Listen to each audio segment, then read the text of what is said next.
She's a good student. She doesn't do anything wrong. And, you know, she's usually to herself, but she has this new friend. And this new friend is encouraging her to do all of these bad things or things she shouldn't be doing. The dynamics of a relationship have completely changed. My boyfriend, I'm not even sure if they use that terminology anymore. What you might hear is my steez or my whiz or my shorty. I've been a police detective for 17 years. There's no curriculum that says, oh, this is what a healthy relationship looks like. And that's why I understand why people stay. You don't understand what it feels like? Yeah, I understand. I lived it. I solely understand. He would, of course, use all her money up. But then he would take her in the street and beat her up. And what was so amazing to me is that all of her friends and all of his friends would watch this happen. Back in the day, growing up, there would be like families that lived in one household. That wasn't us. We had a small family. It was just my mom, my sister and brother, myself, and my dad. And these groups of families would come out and watch him beat her to a pulp. I've seen him throw acid on her back. And nearly to the point where she would bleed is the time where people come and try to help or pull him off of her or, no, don't do that. But they knew it was happening. And like no one would help. Black eye, bruised nose, broken arms, backstab back. She'd go to work. She'd come home, she'd feed us, she'd provide for us. There were times where I would be really, really angry for him for kind of robbing the entire family of what the life we could have had. But more importantly, for the way he treated my mom. I stopped hating him when, before he passed, he died of AIDS. Before he died of AIDS, he was being wheeled around in a wheelchair. And I told you he was a drug user. So, and when I say, like, don't look for the boogeyman, the abuser is not going to be a boogeyman. My father was very beautiful, fun-loving. He's not here anymore, and there's no reason why he should continue to control your response or how you feel. You know, what he did, he had to answer for to God. Am I completely numbed? I hear that people ask me often, how do you deal with it? You've seen so much, you've experienced so much, how do you deal with it? And there's like a running joke among myself and my friends, and that I felt an emotion, there's an emotion. My life experiences, I realized, are not just for me.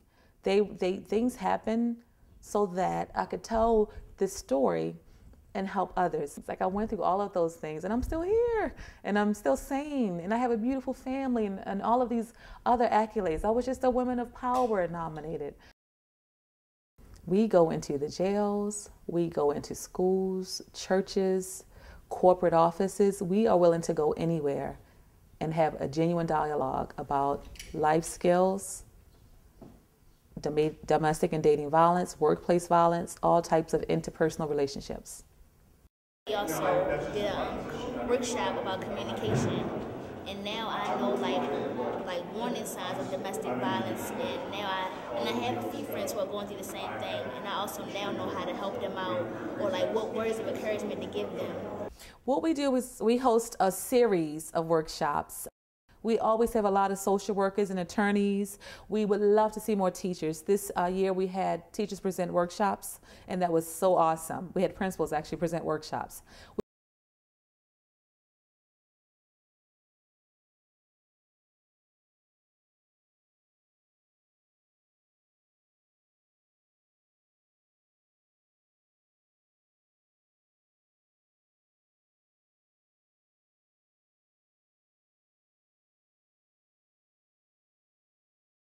Not just for the person being bullied, but the entire school community. We teach people how to work as a team to combat it. I told her, I said, we help, at that time I said, we help young people try to, you know, do right, do better, understand they don't have to do it alone. And we teach our adults to do the same thing. If only you knew there were so many great things in store. All we need you to do is just to stand up and get out of that situation. Just stand up. We'll be right here pushing you along, standing behind you, supporting you. There is help. Please go get it. And to my people who will know that today is probably going to be a day that you are going to get beat or pushed or intimidated or whatever. You're going to be abused. You can sense it. You feel it. You see that stare in the eyes.